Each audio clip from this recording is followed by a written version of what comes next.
And welcome to the Business Made Easy Blab Show. I'm your host, Fiona Hall, and this is my co-host, Liz Fry. And we are here to help you find ways to make business easier. And the reason we do this is we realise there's a lot of us business owners who work for ourselves and maybe don't have a large team or people to talk to or to call on when we need help in our business. So we've gone out and found some guest experts to help us and to share with you some great ideas and practical ways to help you with various areas of your business, which you're probably not an expert in. So why did we do this? Well, Liz and I got together. I wanted to do a lab show from about September last year, I think, 2015. I was like, oh my God, I really want to do this medium. It's awesome. And I wanted a co-host to do this with, and I needed to find the right person. It took me till the beginning of this year to find the right person to do it with, and timing. Timing's a big thing, right? And Liz and I both discovered when we were talking that we had the same word for this year. 2016 was our year of freedom. We wanted to figure out ways to have more freedom in our business and in our lives generally. So what a great partnership of two women who had the same mission in life, even though we live quite different lives. Really? And we have businesses. So this is why we came together, and this is what we're here to try and give you more access to, is more freedom through making business easier. I do that through systems and documents and manuals and capturing all that knowledge about your business and making sure it's accessible for those who help you with your business. So whether you're starting out with a VA or whether you're hiring a team of staff, want to make sure that they can do a fantastic job so you get to take those well-deserved breaks and holidays with your family and friends. Whereas Liz over here, she is an amazing supporter. So she helps other business owners to shine, and she connects people together. She runs amazing events where she has guest speakers, and the turnout she has for rainy Tuesday nights is quite amazing as far as I'm concerned. I've been to lots of events, and Liz does an awesome job of getting people along and getting them enthused and getting them to connect with each other and network with each other. So that's Liz Fry over there. Now, today we're going to do something a bit different. Normally we have a guest on and they get to talk about a specific area of business. But today Liz and I wanted to touch on a topic that's quite key to us. We've been doing a bit of learning lately around taking action, taking more action, taking consistent action in our business. And we learned from fabulous Natalie Toloff some great techniques and tools, but we've also got a wealth of experience from our own specific skill sets about which help us to take action. And what we noticed was that we were going to workshops and events because we both love to learn, right, Liz? Yep. Learning's part of our DNA, really. Yep. And we were taking screeds of notes. We're both big note takers. You'll notice throughout the Blab shows that we'll sit there and I'll turn to the side and we're busy scribbling notes away through the various Blab shows when we get inspired by what we're learning too. And what we noticed, though, was that these notes start to pile up over time, right? And I don't know about you, but it ends up you kind of shove them in folders and they kind of get pushed away. The big problem with that is, though, you end up with all these great ideas and on the day you get inspired and excited, but you don't actually implement a lot of those things, right? And that can be a real struggle because you start feeling a bit down on yourself, you beat yourself up thinking, oh, I really should be doing that and what's wrong with me? Why can't I do stuff? So if that is you, then you're probably in good company. I'd say there's a lot of us who've done that. And what we figured was what we really need to do is learn and connect that with taking action. That is the missing bit. But how do you take action when you're by yourself talking to your cat or your dog at home in your office and you're struggling because you get stuck on something and you don't have the answers, you don't know who to ask, and you actually probably need a bit of a brainstorm session to get you over that hump. So we came up with an idea. We came up with an idea to run an event, and it's for those people who are in Auckland. It's on July the 9th. It's on a Saturday. It's from 10 a.m. to 1 p.m. And the way the event's going to run is different from other workshops and events and things that are going on, is this is about taking action. So we're going to get you to do some work in it. Listen to a lesson from the fabulous Christine Sheehy, who is all about getting your messaging right. we're going to talk about blogging, because I know a lot of people start and dabble with blogging, but they don't really get a handle on doing it well and doing it consistently. Because all the knowledge that's out there that I've looked at says about consistency to create yourself as an expert in the area that you want to be known as. So if you have been struggling with regular blogging, not quite sure if you're saying the right thing or what to say or how to get your, so let Deb in here. I'm talking. Oh, Simon. Oh, hi, Simon. Do I let him in? Oh. And so what we're going to be doing with that is we're going to be creating this amazing event where we've got some learning about writing and blogging, and then we're going to have a brainstorm session. So we're going to get, there's only 10 women, we have 10 people we've invited in, and Liz and I are going to facilitate that. Hi, Simon, welcome in. And so Liz and I are going to facilitate that.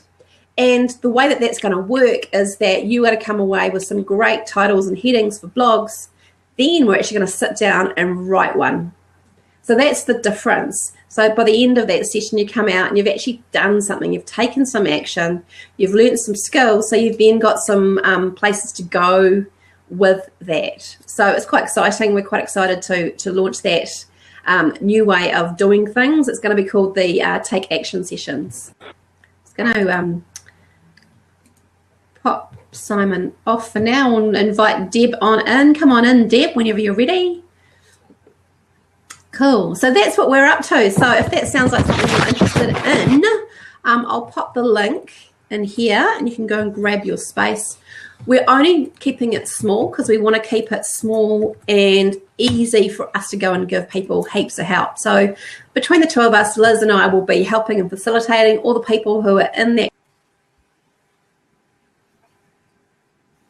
those groups. Go Cafe Locally, which does yummy food. So it'll be a fun day of getting and taking action and learning. Hey Deb, welcome in. Hi, how are you? I'm really good. Hi. What's that? You bumped Simon out. Yeah, we didn't get much feedback from Simon, so yeah, I don't know whether he really knew what he was jumping into. You get that, hey? Hey, welcome, Deb. Do you want to, Liz? Do you want to just give people a little bit of background about you and your business, and then we'll hop over to Deb?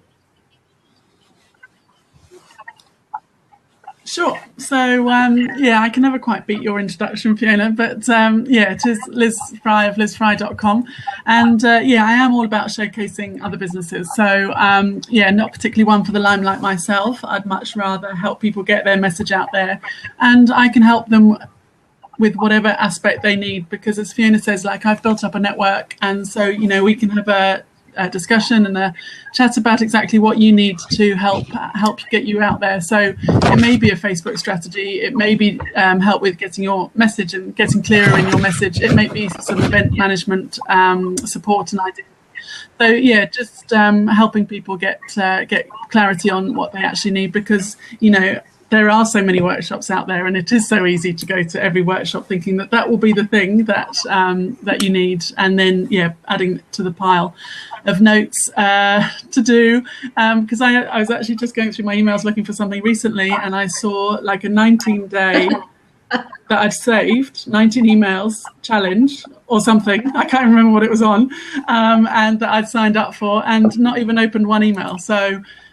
Yeah, you know, that's why, as Fiona says, we put this session together so that we can really get you going in the blog writing arena, because I think it's one of those things that, you know we have to do, and, you know, to help us get messages across and things, but it is that time factor, and yeah, sometimes unless you're feeling particularly inspirational, you can sit down there to write a blog and it's just like, yeah, where do I start? So yeah, really looking forward to that, and yeah, getting some great tips and actions from Christine, who's just awesome. So yeah, great to have you with us this morning, Deb. Doesn't know you yet? Yeah, basically I take care of your whole online presence, and I know it sounds like massive, and it is. But basically that's everything from Facebook ads. I coach, I do done for you packages. And so, yeah, Facebook ads, your sales funnel, your opt-in, your lead magnet, your thank you page, optimizing it all so that it converts well, because people chuck a lot of rubbish out there. And like you girls were just saying, there's we consume so much content, and a lot of it, when you get it, there's like all these promises attached to it, but it just doesn't come off well. So I help people nail it and do it really well. And on top of all that, website design. So you're basically, you're a whole online presence. Make sure that you've got that nailed, because if you don't have that nailed, then you're kind of wasting your time marketing. If you don't have that professional presence, then people are going to see that, it's either DIY or just, you don't take your business seriously. So it's so important to have that first and foremost. And even before spending money on coaches, make sure that you've got your online presence nailed so that you've got something to market. Yes. Otherwise, there's not much a coach can help you with if you've not even got professional photos, things like that. So that's a really good point. Knowing what to spend money on when. I think that's one of the biggest overwhelms for small business is like, where do I start? And it seems this massive big money pit that you're throwing money at, and everyone says you need to do this, this, and this. Is like, where do you start? Yeah, right? Exactly. I mean, I've had clients, and I just had one just recently that I was coaching, helping her with their sales funnel. And she said to me, she goes, I want it to do this and this and this. And I'm like, okay, well, we could build you a new website. I said, but there's no point until you've tested what you're doing. So stick with what you've got because it's working for you and it's cheap. And I think we need more people like that. I think we need more people to say, hey, you don't need to spend that right now. Like, sure, I could have convinced her to build a website with me, but it just wouldn't be right. I know she's better off focusing her money on other areas at this time. And I think it's important because so many are just willing to take money and, get the work when... Yeah, results are key. Yeah, you got to look at your client's best interest and what they're going to get out of it. Yeah, because even if you can help them, it might not be the right time. Like I find that I've met people and I've seen that their online presence isn't up to scratch or whatever, and I say, hey, go and get some photos or get your website sorted, get your branding looking great and consistent, then come back. Yeah. I think when you are able to do that for people, they're more likely to, you build trust. Yeah, absolutely. Yeah. So that's me. Yeah, great to have you. I wanted to talk about the whole idea that we have a lot of notes. There's probably a lot of us who have a lot of notes, and I am the systems person. I like to figure things out. You know what I'm like, Deb, and like figure out a way to make it all tidy again. Because I find I get really overwhelmed if I've got lots of clutter around me. I find my creativity goes out the window, and I get stuck. And I'm like just looking at the piles of stuff. In my office, I can ignore the rest of my office, my house, but my office, I have to get that sorted. So what I thought was I would actually go over some stuff I've come up with, which I'm going to actually make into a blog because I think it'd be really valuable for people. So let's acknowledge the fact that a lot of us probably have a lot of notes, whether they are those email sequences that are kind of cluttered up in a folder somewhere, they're digital notes, which is clutter as well, just as much as the paper stuff that you've handwritten on. So with those notes, what I recommend doing is actually doing a quick scan and asking yourself some questions to decide what you're going to delete and what you're going to keep. So here's the first one is, are they still relevant? Now, Deb, I know you're, especially with social media stuff, like I remember I've done stuff years ago and it talked about dimensions for Facebook covers, and we know things are changing really quickly. So if something's even a year and it's talking about technical stuff, it's probably changed by now. So you're probably best to ditch that and find something more relevant that's now. Would you agree, Deb? Yeah, absolutely. Yeah, that's forever changing. It is, yeah. So that's the first one you can delete. So thank me, pop that in the trash can or recycle it for your kids for drawing, or give it to your local kindy if you don't have children. If it's got a clear back and it's not information that's too sensitive, recycle. That's what I would say, get rid of it. The next question to ask yourself is, do I want to implement this stuff myself? when you think about this thing that you've learned about, does it excite you? Do you go, oh, that sounds hard? Think about how you feel when you think about that, okay? And then if you think, oh yeah, I'm really excited about it, or I'm kind of interested. If you're kind of interested, it's probably giving you a pretty good indication that you don't do that. So, do you want to learn how to do it? And how long is it going to take you? Do you need to take a 6-month course or a 2-week course? Do you have the time to learn it yourself?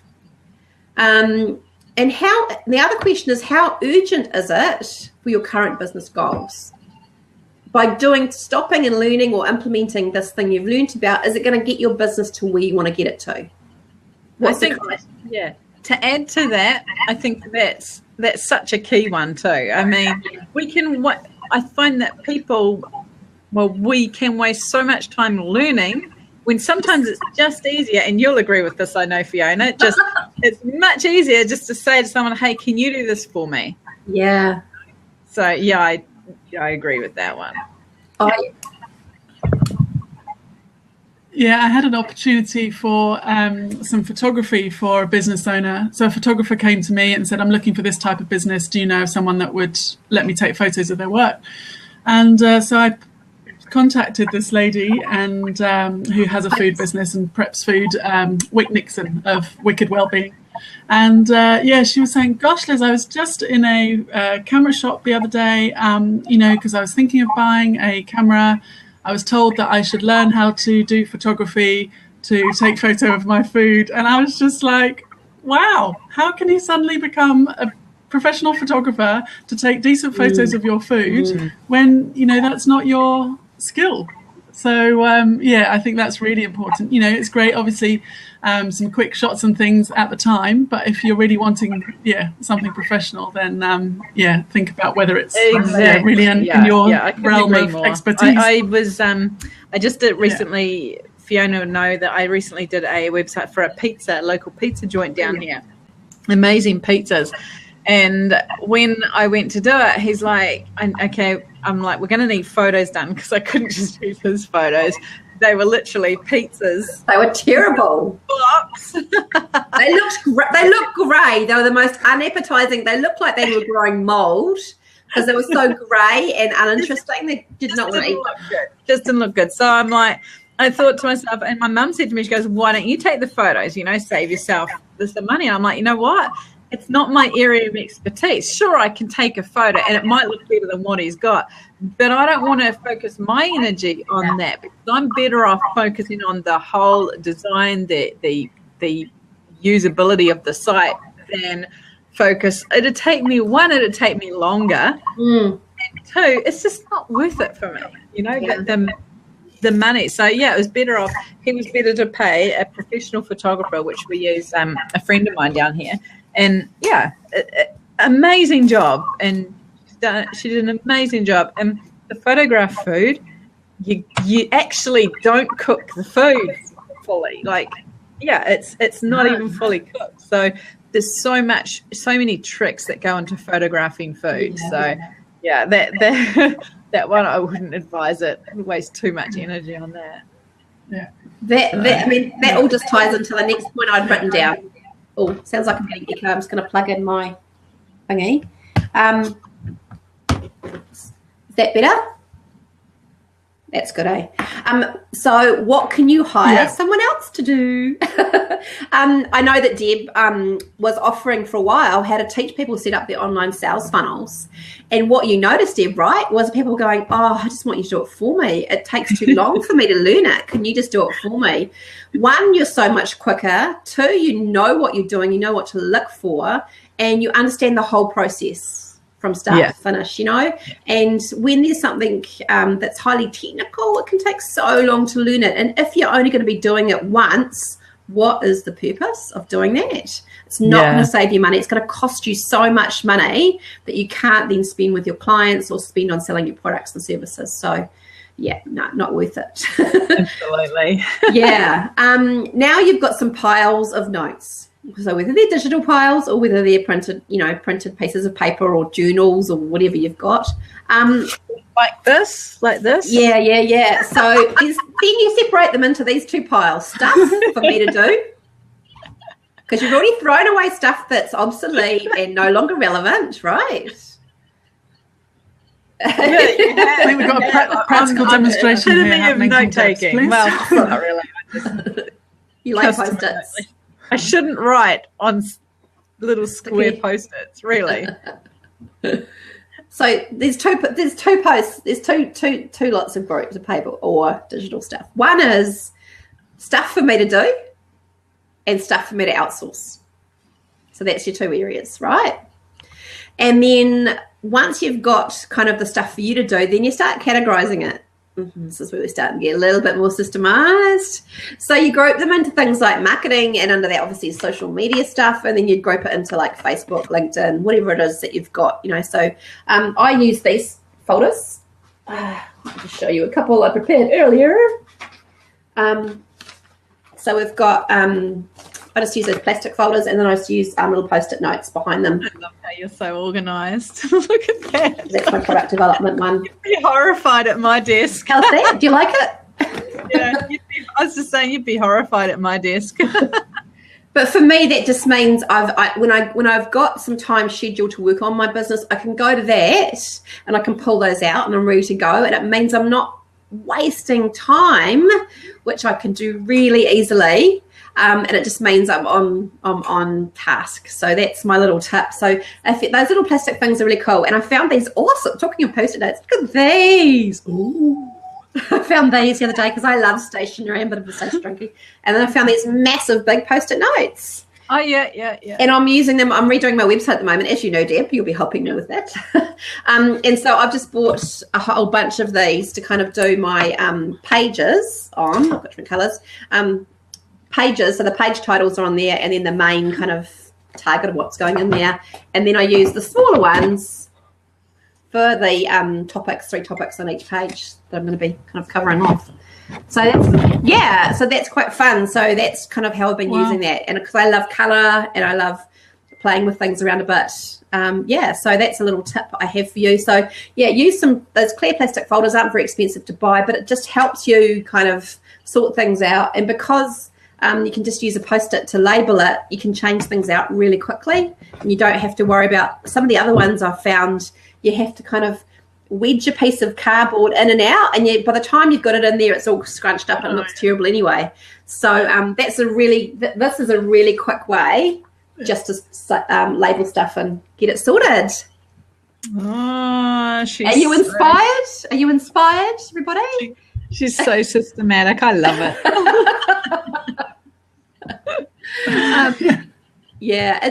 Once you've got, I've got a little stacking folder system. Once you've got that kind of set up, the freedom when you kind of clear your desk off, and you can see that mentally when you declutter your mental stuff, it's quite freeing. It's quite fun actually when you've got that set up. My desk isn't too bad today. Yeah, I think it's passable. But I like the second part of your sentence there. Stop taking notes, start taking action. Yeah. I love that because I'm such an action taker. Like you are big time. Yeah. People, say, I give a suggestion or something, like I just go and do it. I just do, because even if it's not perfect. Like when I put out my Facebook ads course, I was just like, I met with I can't remember who I met with actually. And I just felt like inspired. I was like, you know what? I'm just going to do it. It's not perfect, but I'm going to do it. I might not have had the presentation just so. Yeah. And I think it's so important to just take action. Doesn't matter whether it's perfect or not.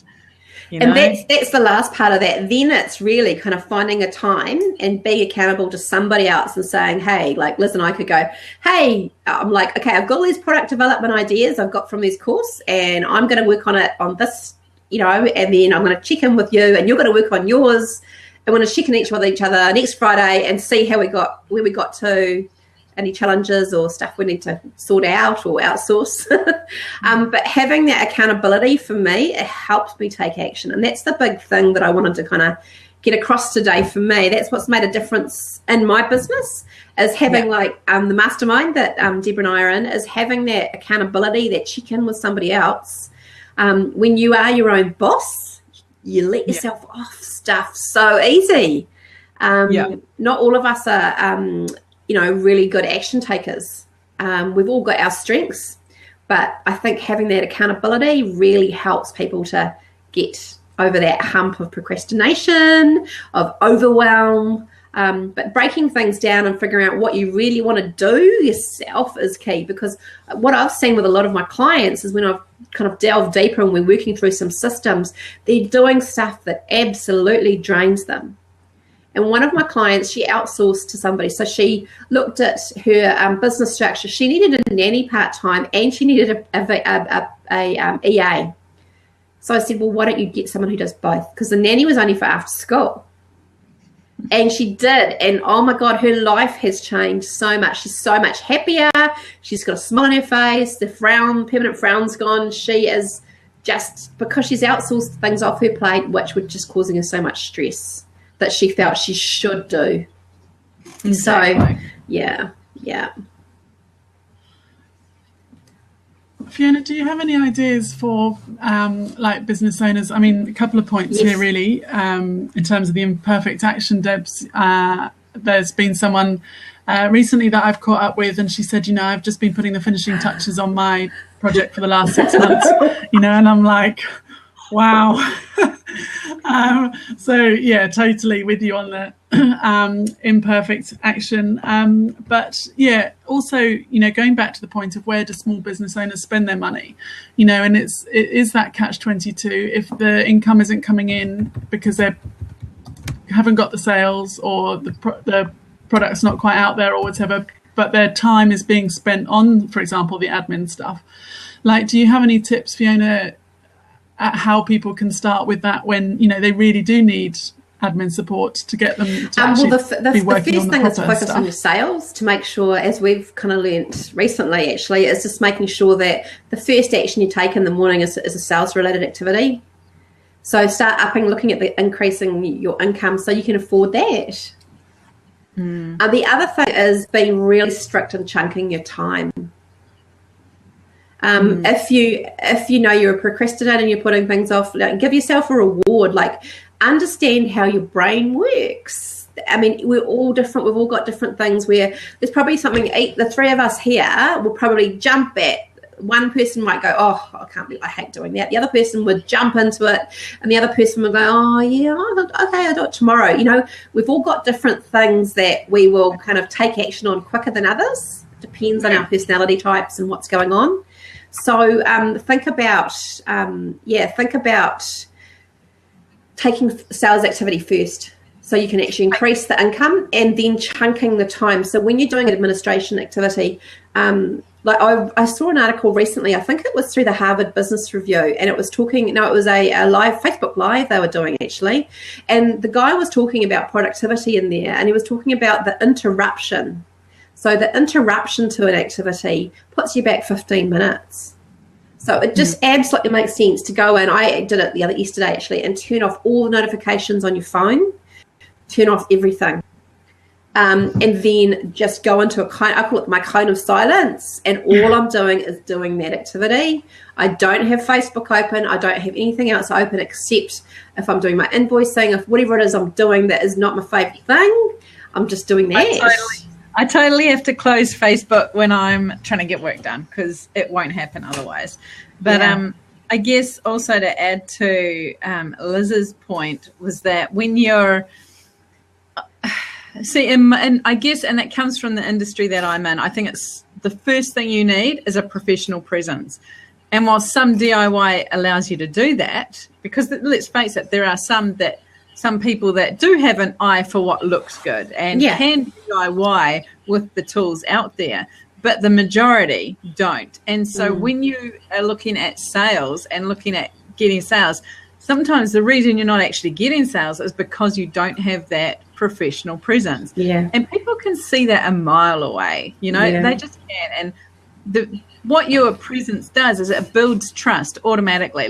You can go to a website and you can say, you can tell from that website, do you trust that business? Initially, I'm not talking about, you know, fully like you're going to hand them thousands or anything, but there's automatically a, you know, do I trust this? Because that's what we're thinking when we visit.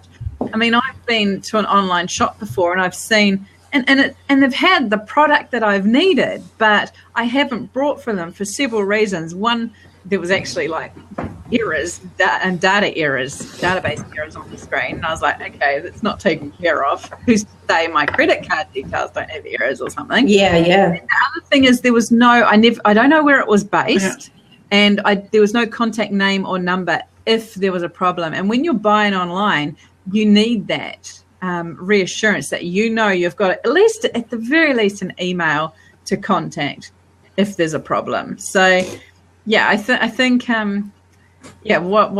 my whole point is really to build that trust, and that can happen before that needs to happen before sales will happen. Yeah, that's a good point. Yeah. So what do you see for you with your clients that stops them taking action, Deb? I've just got someone at the door. Sorry. Okay, it's all right. Cool. So Liz, you were talking about that client who, people who are in the startup phase of business and they're reluctant to take action because they're worried about costs. Yeah. Is that the biggest thing you see? Yeah. Well, it's not necessarily reluctant to take action, but it is, you know, doing all that being busy stuff. And, you know, as Nat showed us, you know, not necessarily concentrating on the sales activities, like you said, and the really important actions kind of thing. So, and it's that it comes back to the whole thing, isn't it? Where do you spend your money? And I think, you know, people do get overwhelmed because, as I'm sure you'll hear stories, Debs, that you ask 5 different people for a 5-page website and you'll get 5 quotes ranging from $800 to $5,000 and no idea what the difference is between them all, kind of thing. And it is that trust issue, and it is, you know, who do you trust and where do you go, kind of thing. So I think it's a really big issue for startups particularly, and you know, ongoing for small business owners. Just where do you start those? Because you're right, relationships? I've seen people doing sites for $600, you know, $800, and I guess my advice when it comes to that would be to have a look at the work that they're doing, you know? Yeah. Because it's kind of like, because let's face it, some businesses that price themselves at, you know, $800 website, they're probably very good, but they've got issues they don't know how to price, you know? And that's how I was when I first started out years ago. I did my first site for $289. I did 2 at that price. Crazy. I did 2 at that price, but that was at the time to sort of get a couple of customers behind me. It was kind of strategic, really. It wasn't, you know. Starting out. Yeah, I was starting out. I wanted customers behind me, build that reputation. They went and talked to others. It grew from there.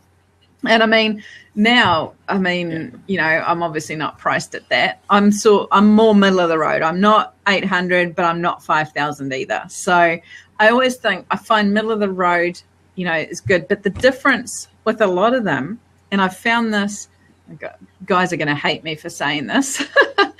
There's a real big difference between a male and a female web designer. And the difference is that guys make things functional. Women make things look good. Okay. No, I'm serious, and that doesn't mean to say guys don't make good-looking sites. I just see different strategically, and probably with my marketing experience, I've noticed a huge difference in, you know, with me, for example, I actually will create a site so that it converts to customers. I don't just make it look pretty, you know. I used to. But I've learned there's certain things you need to be doing now for your site to give you an ROI. Yeah. So there's multiple levels, and I suppose it depends with the you know, the startup people beginning in business, what their goal is, because if they don't know what their goal is for their business online, then they don't know what action to take. And so they need someone that, as you say, and it goes back to that trusted relationships is where you start. And most of us start probably by asking people, friends and family, and going and looking, as you said, at work that people have done and going, oh, I don't like that, or I do like that, right? Yeah. You get a sense of the style, I think. Yes. Yeah. It's kind of like when you look at a graphic designer. Like, and I think there was a stage where all graphic designers were doing the pastel type, designs, but then I'd still see others that did really good bold stuff. So I think everyone has their own style. So I think it's a matter of looking at it. And you know what? Even like one thing I like my customers doing is asking if they can have a call, just a 15-minute call, jump on a call. And from that call, you can actually determine whether it's kind of a good fit or not, and that alone will tell you, well, most of us have a good instinct on whether we can trust someone from that call. Yeah.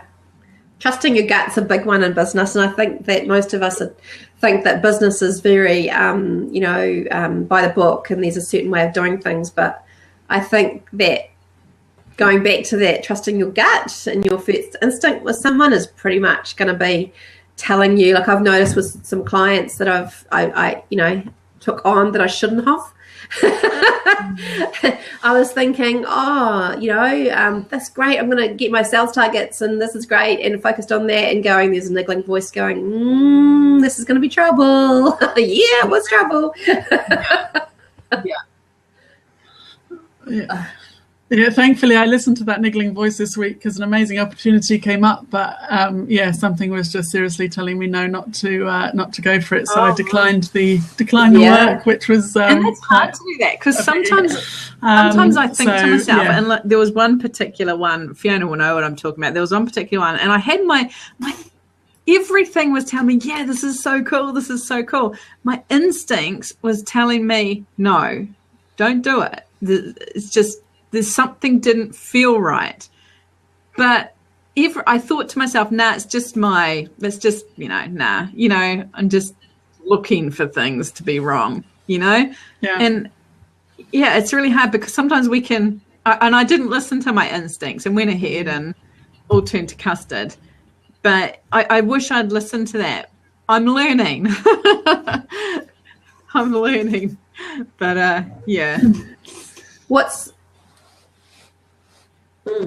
it was great what Tracy was talking about last week, wasn't it? Just the difference between that real intuition and that little chattery fear voice. What's some of your tools for taking action, Liz? Yeah.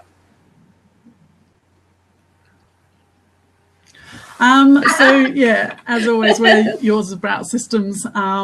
Mine is about the head and the heart. So obviously that accountability, is huge. And as you have it in your mastermind and I have it in my networking group, it really does, get results and things. And I read an interesting thing about being accountable to yourself and, how people do find it hard. And, as you say, you can sort of let yourself off and kind of thing. But, to really focus on self-validation, and so that actually you want to be accountable to yourself. You don't want to let yourself down because you're really holding yourself in that sort of higher place of self-regard kind of thing. So I thought that was really interesting because it is so easy just to put something off till tomorrow or decide that actually we need that siesta or whatever it is, bit of time out or something. So just to not sort of write off being accountable to yourself, but focus on that and build that up as well. And then just the small things, if you're really in a place of overwhelm, just do something. Maybe it is clearing your cluttered desk kind of thing, if that's what gets you in the place that to be creative and productive and things. So just start small. I know sometimes for me certainly that I can just get overwhelmed with things, and biggest procrastination, isn't it, for some people, the overwhelm situation. But just to getting everything, that brain dump, that to-do list, and then breaking it down into smaller things to work. In fact, Fiona came to my aid just last week with a great little plate, because honestly I was just like, okay, how am I going to do this? And then she's like, what about a template like this? I looked at it, I'm like, that's exactly right. So I actually did it. I filled it out. I was like, oh, so much. It's true. It works. So yeah, she's converted me. I'm a believer in systems. Yeah. I find what I find is fascinating about systems is it allows me to be more creative. Because my brain is not boring, though, isn't it? It does. I need to come up with a better word for systems that's more sexy and more exciting and more fun, adventurous. Because I'm really, really creative. But for me to be creative, I can't be worrying about stuff I have to do on my to-do lists and stuff. So if I've got systems set up, like I was, with my client yesterday, and she was talking about she's going to be running some coaching, and I'm helping her set up this amazing program, which was both of us. We would get together and get so excited about it. It's really fun, and we've come up with some awesome creative ideas for what she can do and resources that she's going to be providing. But for me to track where we're at, what we're doing, I have to keep notes on what her to-do list is and what my to-do list is. And when we come out of our sessions, basically, I send it to her as her homework, and then I've got mine. And so I know by the time we meet next time, it's really clear what we both have to do. Yeah. And then I just email that to her, and I pop it in my my calendar. And often I try and, after I meet with a client the next day, I try and make sure there's a gap of 2 hours where I can action it, so I can forget about it for 2 weeks until we meet again. So my brain is really free, and I can be onto other things I'm wanting to get onto. So it's about learning yourself. You don't realise how much space it takes up, actually, do you, until you use something like that? Because I didn't realise that. Like, when I was organising that coaching call, I didn't realise how I knew I needed something to clarify. I thought I'd just write a list or something, because that's what I do, write lists. Yeah. I was like, I need something. But, yeah, so when you gave me that and when I filled it out, I was just like, wow, I actually feel like I have this space now to deal with everything else. Yeah. So I really... In fact, I do have to have a chat to you. We need to book in a call at some point. So cool. So like taking action for me is being accountable to myself and my calendar in a way. I will reschedule things. My calendar, I'll take that an appointment and move it across there.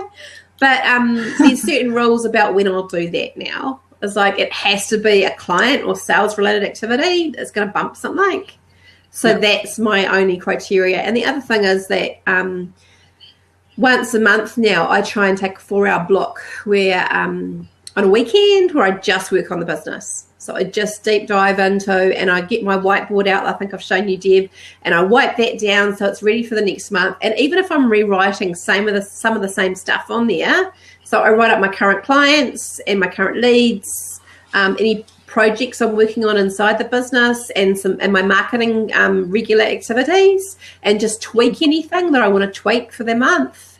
And my why, I've got pictures of my children up there. They're my why I'm doing what I'm doing, and my sales target.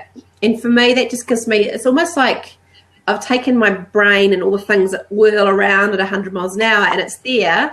It's right beside my desk here. And so I can just not have to have that constantly. Oh, have I forgotten something? Have I forgotten something? Because that's what really interrupts us, I think, from taking action on that, and that disturbing yourself, thinking, have I forgotten something? That's what stops me taking action. When that's dealt with, then I'm totally free. Agree.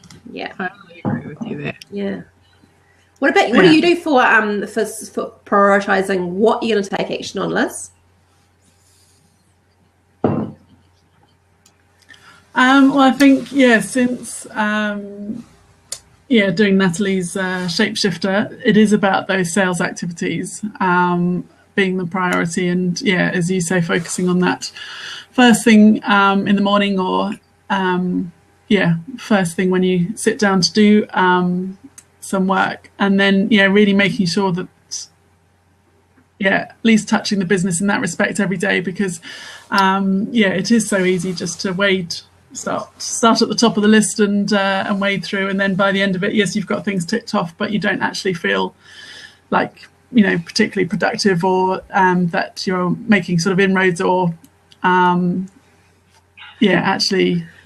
selling your business, actually selling yourself. I mean, at the end of the day, we can't do it without that, can we? So yeah, that's my focus now. It's like, okay, great, do that activity or get that planned in or scheduled, or if it's things on Facebook and social media. Read all the comments. Yeah.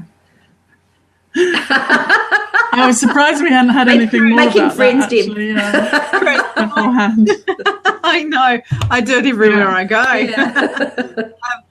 Chris, I think because I see the LOL there, so I know that it's not serious. Yeah.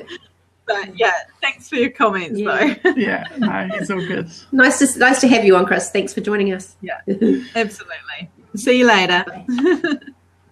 So Liz, back to you.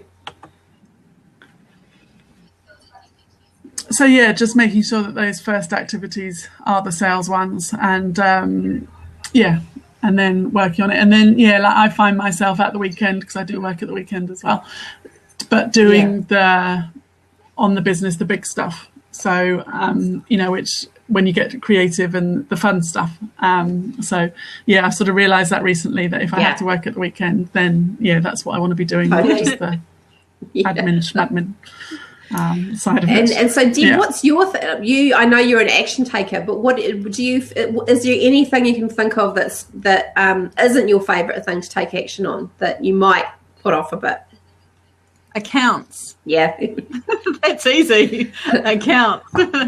I have a bookkeeper that takes care of that, thank goodness, but still it's like, I don't care. Even, it's just all a pain in the butt. That is not my favorite task. Yeah. I find, it's mainly that, like everything else, I find myself like busy with work, so I don't have much time at the moment for the sales stuff, but that's because I don't know, it just seems to come to me, thank goodness. Touch wood. Yeah. So I've got and that's just organic, as well as just word of mouth, which works really well in my business. So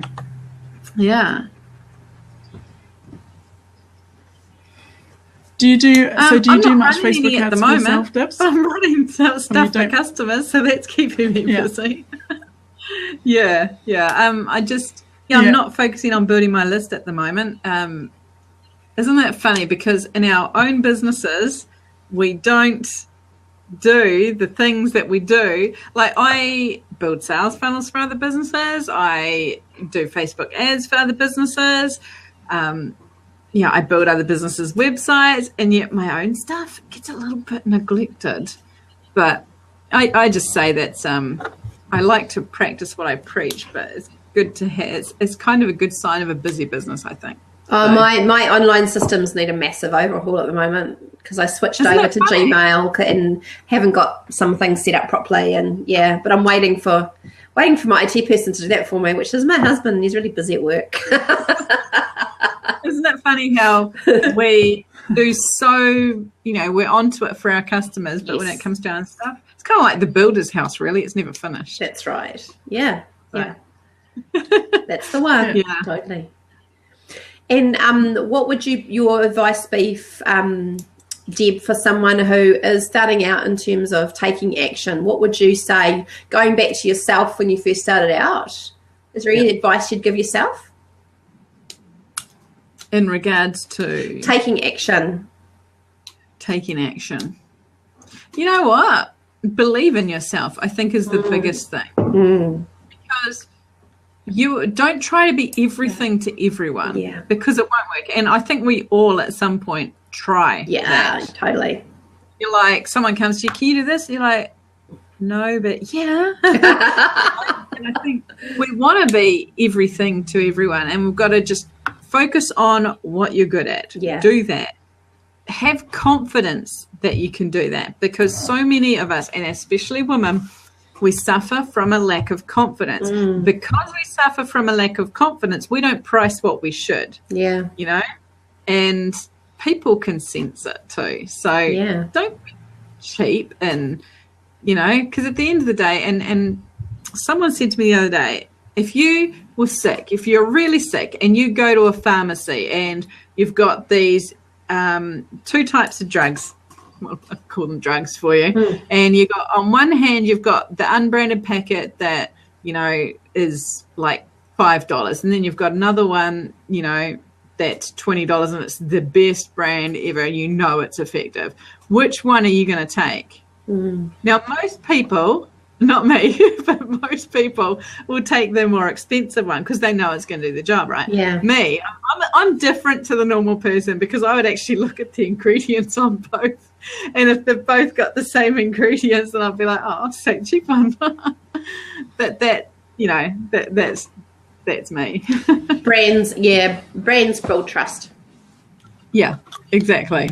So, I mean, that's, you know, I don't think that we need to be, it's not about being the cheapest, it's about being the best.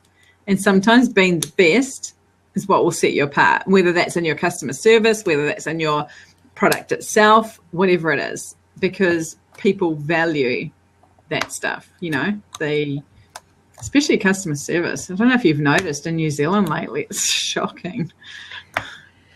Yeah, I'm really lucky I haven't had to make, touch wood, any phone calls to any large like telecommunications or anybody like that, or power or anybody. But I would hate to go through that right now. You basically just wipe out an hour because you just put your phone on hold and wait for it to cycle through.